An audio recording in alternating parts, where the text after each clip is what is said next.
Sejarah maritim Nusantara ini, kalau membahas mengenai sejarah maritim Nusantara, kita nggak bisa lepas dari yang namanya media peta ya. Nah, di sini nampak ada peta dari apa namanya, Asia Selatan ya. Nah, Asia Selatan itu yang kita tahu di sini ada India, lalu Asia Timur. Nah, ini dataran Cina, kita tahu di sini ada Taiwan, begitu ya. Nah, Asia Tenggara belah mana? Nah, Asia Tenggara itu Myanmar, ini ujung utaranya ya. Ada Vietnam, dulu namanya Champa nih. Lalu ada Filipina, Kepulauan Filipina, sampai ke Indonesia, begitu ya. Nah, kenapa kita bahas sejarah maritim harus lewat peta? Nah, ini tentunya sangat penting begitu, karena bagaimanapun juga hal yang mungkin sering tidak kita sadari, gitu ya, yang jarang kita sadari lah, itu bahwa peradaban Asia Tenggara itu juga sebenarnya pernah menyamai kejayaan-kejayaan dari Kekaisaran Cina, Kekaisaran Kemaharajaan India, begitu ya. Bahkan makin ke barat kita akan menemukan bagaimana peradaban kita, ya, khususnya Sriwijaya dan Majapahit di sini, ini pernah berhubungan atau memberikan dampak yang signifikan terhadap peradaban Mesir dan Romawi, begitu. Oke. Nah, apakah iya? Gitu ya. Oke, sebelum kita memasuki penjelasan selanjutnya, nah, kenapa sih gitu ya leluhur kita kok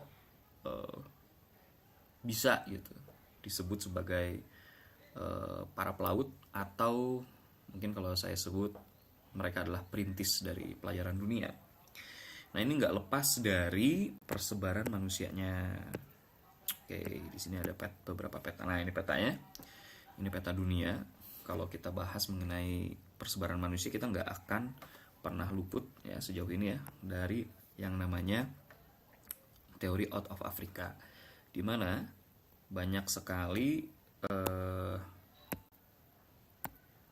manusia, begitu ya, atau spesies ya, spesies manusia mulai dari Australopithecus sampai Homo, begitu, itu berawal dari Afrika, dan mereka melakukan persebaran. Ada yang ke Eropa, gitu ya. Di sini waktu itu masih bersatu nih Selat Gibraltar ini. Lalu ada yang ke Asia, ada juga yang tetap ada di Afrika, begitu. Termasuk ada yang ke wilayah Indonesia yang nanti akan diteruskan ke Australia. Nah, di Cina, dataran Cina atau Asia Timur nanti juga melakukan persebaran, begitu. Nah, yang ke Eropa nanti ada yang berevolusi menjadi Homo neanderthal, begitu. Muncul lagi nanti selanjutnya ada Homo sapien, di mana Homo sapien juga melakukan persebaran lagi, begitu ya. Ada yang ke Eropa, juga ada yang ke Asia, termasuk ke Indonesia, ke Australia, dan nanti tersebar ke kepulauan Pasifik. Nah, dari sini, dari Asia Timur ada yang tersebar lagi ke arah barat yang nantinya akan menjadi penduduk asli orang Amerika, atau kita kenal sekarang sebagai orang-orang Indian. Balik lagi ke sini ya. Nah, ketika masyarakat, apakah pada saat itu manusia, kita lihat ya tadi ya, manusia dari Afrika Utara menuju ke Eropa, begitu, itu kan ada Selat Gibraltar ya. Apakah mereka sudah bisa mengarungi lautan? Nah, pada saat itu Selat Gibraltar itu masih menyatu, jadi masih berupa daratan. Apa yang menyebabkan daratan itu terjadi? Itu adanya zaman es, sehingga permukaan air itu menurun, begitu ya. Nah, termasuk juga ke Asia. Dulu Indonesia, mungkin masih ada ya. Nah, Indonesia itu tidak seperti ini. Indonesia itu tidak seperti ini. Tapi pada zaman sekitar 80 atau 60 ribu tahun yang lalu, ini tuh menyatu ya. Nah, antara Sumatera, Jawa, Kalimantan, ini membentuk sebuah dangkalan yang namanya dangkalan Sunda. Dangkalan Sunda. Loh, dangkal itu kan deet ya kalau dalam bahasa Sunda, deet. Atau permukaan air yang tidak dalam. Maka pada saat zaman es, permukaan air ini mengering karena permukaan airnya turun. Ini menjadi permukaan daratan begitu. Dan ini terus pasang naik turun, naik turun, naik turun. Begitu ya. Ini bukan cuma sekali. Tapi zaman es itu terjadi beberapa kali. Nah, bagaimana rupanya? Nah, rupanya itu ya seperti ini. Jadi dulu sekitar 60.000 tahun yang lalu itu Indonesia itu ya seperti inilah bentuknya ya. Ada yang berupa dangkalan Sunda.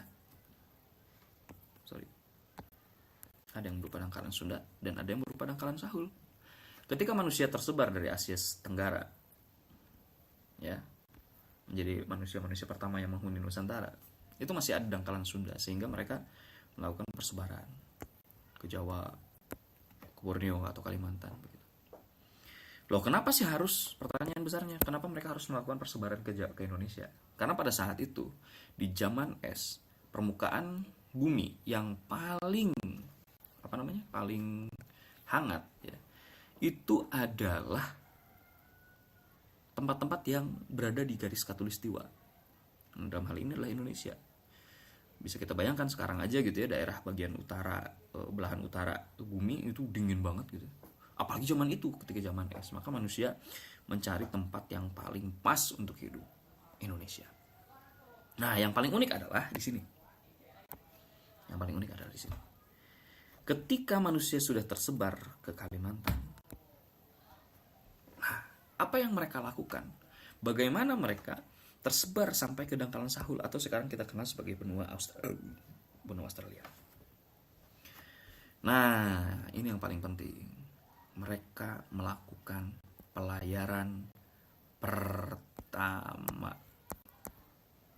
ya, melewati garis Wallace. Padahal tidak pernah ada satupun makhluk hidup yang pernah melalui garis ini. Jadi para sejarawan gitu ya, peneliti antropolog ataupun peneliti biologi gitu ya, itu mengatakan bahwa garis Wallace ini ya termasuk penelitinya adalah namanya Wallace itu. Ini garis ini adalah benteng yang tak terlihat karena tidak pernah ada makhluk hidup yang mampu melewati ini. Misal dari hewan-hewan yang dari Borneo melintasi ke Sulawesi, ini nggak ada. Begitu juga sebaliknya, hewan-hewan dari Australia menuju ini dangkalan Sunda, ini nggak pernah ada. Siapa yang pernah melalui ini semua? Ya jelas ini hanya manusia atau Homo sapiens. Mereka melakukan pelayaran di sini. Mereka membuat sebuah rakit yang sederhana begitu ya, berlayar dan mampu melewati 70 kilometer. Mereka berlayar sejauh 70 kilometer sekitar ya. Ini menurut siapa? Menurut Robert de Groot ya, dalam bukunya Penjelajah Bahari dalam bahasa Indonesia itu sudah diterjemahkan. Dan ini adalah sebuah pencapaian yang luar biasa pada saat itu. Zaman sekarang ya mungkin biasa aja, tapi zaman itu di mana manusia belum punya pengetahuan lebih tentang kelautan begitu ya. Nah, masyarakat pada saat itu sudah mampu untuk melalui laut.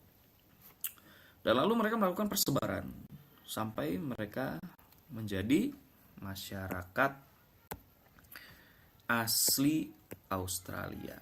Nah, ini adalah gambaran masyarakat aborigin ya, yang sekarang ya bajunya sudah baju-baju modern, tapi masyarakatnya masyarakat asli aborigin. Nah, di belakangnya ini adalah lukisan-lukisan gua ya, lukisan-lukisan gua.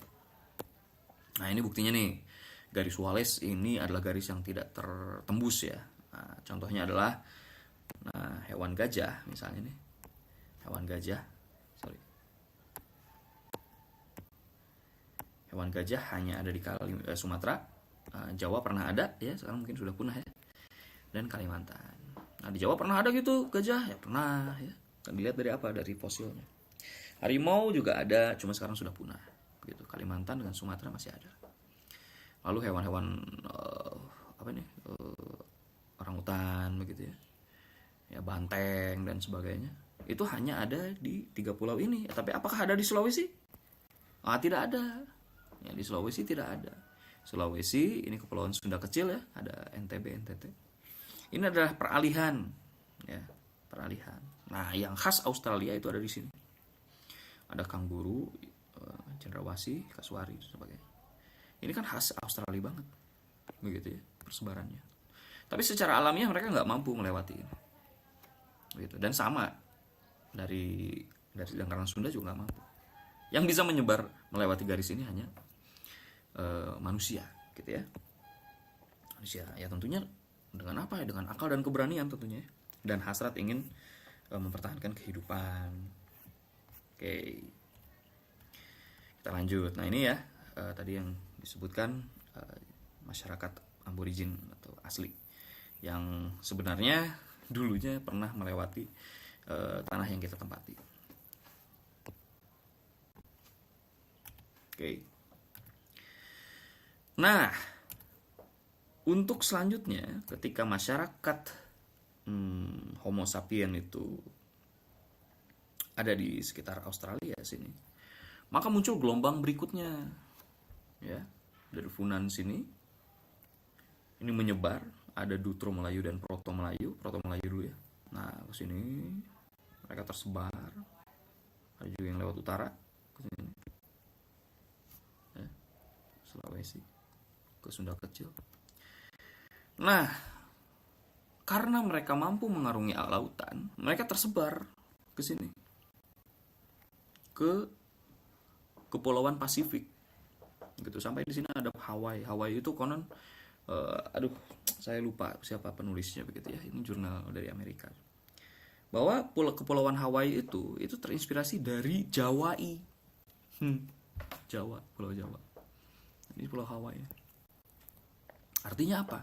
Masyarakat kita dengan, ya tentunya dengan teknologi navigasi ya, navigasi kelautan yang sangat baik, itu tersebar berdiaspora ya lewat laut, begitu, ke seluruh kepulauan Pasifik. Ya, jadi kepulauan Pasifik ini kalau dilihat dari atlas mungkin wah kecil-kecil ya pulaunya, tapi ini banyak tersebar kemana-mana. Jadi manusia itu bisa tersebar dari pulau ke pulau, begitu. Dan bisa sampai menuju benua Amerika. Nah, jadi kalau tadi benua Amerika itu ada yang lewat utara ya ke sini, tapi tidak menutup kemungkinan loh lewat kepulauan kecil ini. Begitu. Kita lanjut. Nah, inilah beberapa contoh manusia-manusia yang menghuni kepulauan Pasifik. Ya, kepulauan Pasifik. Ini mukanya mirip-mirip banget sama kita, sama masyarakat Indonesia. Nggak jauh ya. Ini padahal ada kepulauan Pasifik nih yang tadi di sini. Nah ini, ya, nah ini kepulauan Pasifik. Mukanya nggak jauh kan sama muka kita, gitu ya. Dan yang unik adalah mereka itu udah akrab sekali dengan laut, gitu. Bahkan, nah ini adalah yang sebelah kanan ini adalah masyarakat laut Bajo, gitu. Masyarakat laut Bajo ini memang tinggalnya di laut, gitu, dan mereka sudah seakan-akan sudah memiliki mutasi genetik, begitu, yang mampu menyelam itu belasan menit ya, lama sekali, belasan menit, dan sedalam puluhan meter, 60 meter bahkan. Jadi kalau manusia biasa misalnya kita gitu yang jarang nyelam gitu ya, tidak akrab dengan laut, lalu kita menyelam, jangankan 60 meter gitu, kedalaman 10 meter, 20 meter aja, itu daging kita itu kayak yang udah ditekan sama tekanan air, gitu. Napas kita, wah, yang lebih dari 1 menit juga jarang gitu. Tapi masyarakat laut Bajo itu mampu belasan menit ya, 13 sampai 17 menit itu bertahan dalam air untuk ya tadilah mencari makan dari laut. Ini adalah suatu hal yang tidak dijumpai di masyarakat yang lain, gitu ya. Nah, yang unik adalah tadi yang sudah dibahas, bahwa dilihat dari garis wajahnya ini nggak jauh beda seperti masyarakat kita, masyarakat Indonesia. Jadi pada dasarnya mereka itu ya berdiaspora, itu menyebar itu lewat kita, gitu ya, lewat kita. Makanya ya kita nggak jauh sama mereka, nggak beda. Nah, uniknya lagi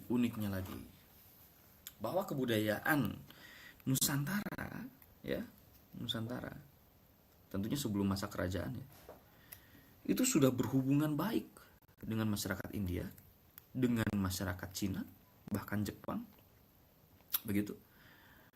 Dan yang paling terkenal dari penemuan-penemuan terkini itu adalah bagaimana masyarakat Nusantara itu memiliki pengaruh kultural dan genetik dengan masyarakat di Madagaskar.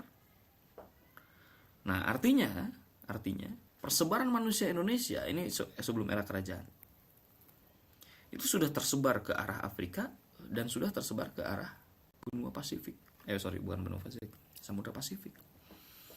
Nah, ini kan pencapaian yang tidak dimiliki oleh masyarakat yang lain, begitu. Di saat yang sama, masyarakat dunia, ya, peradaban kuno itu sudah muncul, ya. Di Eropa ada Yunani dan Romawi kuno. Di Mesir, di sini sudah ada peradaban Bayi Sungai ini. Lalu di sini Babilonia, di sini Cina, ya. Di sini ada Mekong, ya, dan Yangtze. Nah, uniknya lagi, ini yang mungkin belum banyak kita tahu, bahwa ada pengaruh secara tidak langsung antara keberadaan masyarakat Indonesia di Afrika dengan masyarakat di Eropa. Ataupun ada pengaruh secara langsung antara masyarakat di Indonesia dengan masyarakat peradaban Mesir. Ya, misal masyarakat Mesir itu kan kalau meninggal orang-orang besar mereka seperti Firaun itu diawetkan, dan yang membuat awet itu adalah batu barus, ya, kapur barus. Itu adanya di mana? Kualitas kapur barus terbaik itu ada di Sumatera sini. Begitu. Ya. Nah, bukan kapur barus yang kamper itu ya, yang dijual di pasaran sekarang. Zaman itu wow, bukan seperti itu gitu ya. Itu kan baru 1 minggu udah habis ya. Kalau ini enggak awet sampai bisa mengawetkan jenazah-jenazah dari para Firaun itu. Ya, termasuk juga tersebarnya penyakit malaria di Romawi kuno di sini. Itu juga ada pengaruh secara langsung, secara tidak langsung dari pembangunan irigasi sawah di daerah Madagaskar. Nah, bagaimana nanti kita bahas lah ya selanjutnya. Nanti dibahas pembahasan yang lain lah, gitu ya. Oke. Nah, ini sudah dibahas. Oke. Kita hapus dulu. Nah, bagaimana masyarakat Nusantara itu mengarungi lautan? Nah, ini ada banyak nih. Ada banyak. Ya. Ini adalah pelukis dari Portugis kalau nggak salah ya. Namanya saya lupa lagi, nanti kita coba cek. Tapi di sini menggambarkan bahwa ini adalah kapal Jung dari Cina, dan ini adalah kapal Jung dari Jawa. Ya, kerajaan Majapahit yang paling terkenal membuat kapal ini. Tapi nanti diteruskan oleh kerajaan Demak, kerajaan ini Kalinyamat. Ya, pantai utara Jawa itu pembuat kapal mahir. Nah, ini perahu kecilnya ini juga buatan Indonesia. Ini yang diprediksi membuat masyarakat Indonesia itu tersebar ke arah Pasifik itu ya perahu-perahu ini. Ya, uniknya dari mana? Nah, ini ada cadik di sini, perahu bercadik. Begitu. Ya. Nah, ini juga sama. Nah, ini uniknya, yang paling unik ini ya, perahu bercadik ya. Kenapa? Karena sampai sekarang pun perahu bercadik masih kita pakai. Dan yang luar biasa adalah mereka, nenek moyang kita ini sudah membuat satu keunikan, yaitu teknologi pembentangan layar. Wah. Jadi layar ini antara layar depan, paling depan, tengah, belakang gitu ya. Ini bisa ditarik secara otomatis, ditarik sekali semuanya bisa mengikut. Begitu. Dan ini gimana ya? Karena membuatnya begitu fleksibel, maka arah kemanapun itu bisa dilakukan tanpa harus searah dengan arah mata angin. Nah, ya, misal kita contoh. Oke, ini kapal Jung Jawa. Ini Jung Cina. Nah, sebelum jauh ke sana, gini. Siapa sih yang menginspirasi dari buat Jung gitu ya? Dalam ensiklopedi kapal laut itu disebutkan bahwa Jung itu memang berasal dari Jawa. Ketika masyarakat Nusantara itu melakukan perdagangan, menghubungkan perdagangan ke Cina, nah orang-orang Cina mengadaptasi kapal Jung ini. Nah, apakah orang Cina sudah melakukan pelayaran? Sudah, tapi lewat sungai-sungai besar.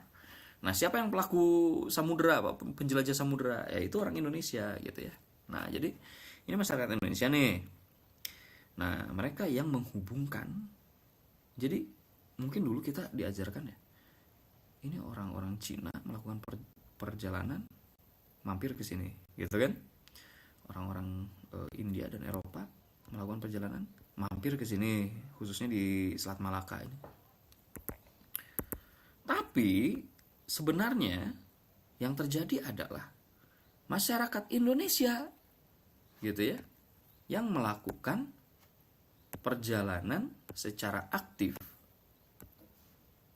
kemana? Ke timur, ke barat dan ke timur. Ini secara aktif mereka yang melakukan perjalanan itu. Bahkan nanti belakangan masyarakat Indonesia yang pertama kali berhubungan dengan orang-orang aborigin untuk berdagang. Ini kan luar biasa nih, gitu ya. Faktanya apa? Tadi sudah dijelaskan lah ya.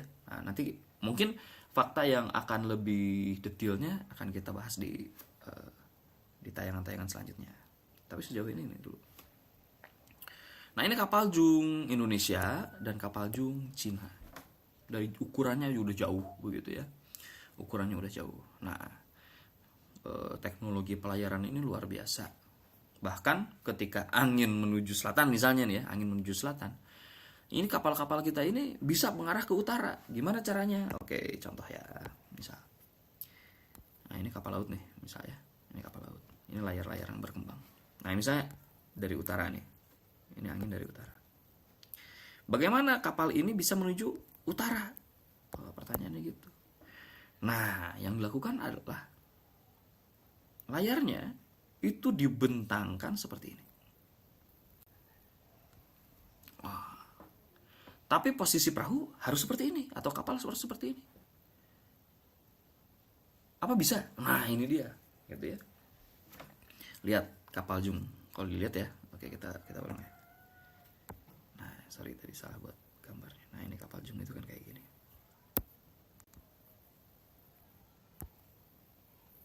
Nah, gini ya. Sorry, kita ulang lagi. Ini kurang pandai juga buat kapal ini. Oke, lihat ya. Nah, ini ujung depannya kan lancip nih, ujung depannya. Nah, ujung belakangnya tumpul gitu ya, tumpul lagi. Yang bentuk persegi lah. Nah, ini kapal layarnya seperti ini. Angin ke selatan. Bentangkan layar seperti ini. Maka dorongannya akan menuju ke kanan kapal. Ketika menuju ke kanan kapal, tinggal diarahkan aja. Ini agak condong ke kanan gitu ya. Agak condong ke kanan. Maka hasil yang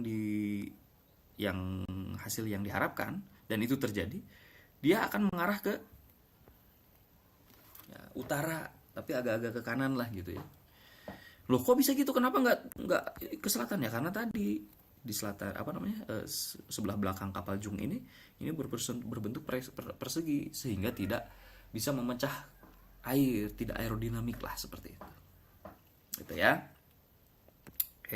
Nah ini kapal Jung. Ini konon kapal Jung yang digunakan oleh Laksamana Cheng Ho. Nah, ini kapal Jung Laksamana Cheng Ho ini yang ini. Dan ini kapal Galeon. Galeon adalah kapal-kapal besar buatan Eropa di area imperial ya, penjelajahan samudra. Ini kalah besarannya dengan kapal Jung Laksamana Cheng Ho. Nah, ini dari Cina nih. Bayangkan kalau tadi di sini. Ini kapal Jawa begitu ya. Kapal Cinanya segede gini. Ini kapal Jawa seperti ini. Oke, jadi lebih besar lagi begitu. Nah, di mana jejak reliefnya yang bisa kita lihat dari kapal Jung Indonesia? Nah, ini ada di sini. Ada di Candi Borobudur. Oh, sorry. Jadi sebelumnya yang ini tuh yang depan belah sini ya, yang belakang belah sini. Ya, ini depan, ini layar depan nih, layar depan. Nah, ini belakangnya sini. Sorry, tadi salah. Nah, ini lihat dari sini. Ternyata yang dilihat oleh orang-orang Portugis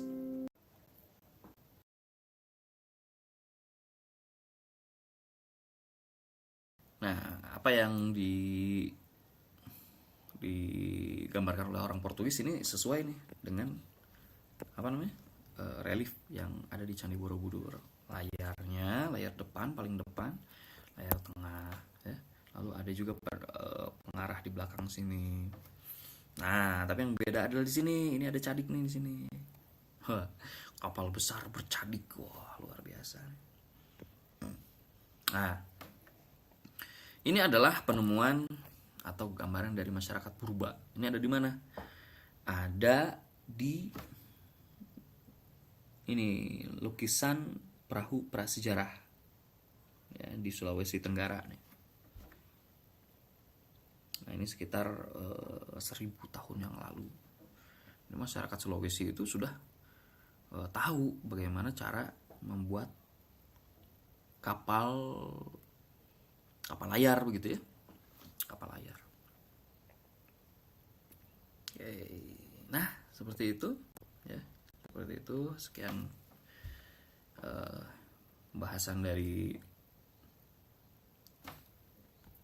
ini ya, apa namanya, sejarah maritim kita yang nantinya menjadi akar budaya maritim kita yang dilanggengkan di masa kerajaan Majapahit dan Sriwijaya. Sekian.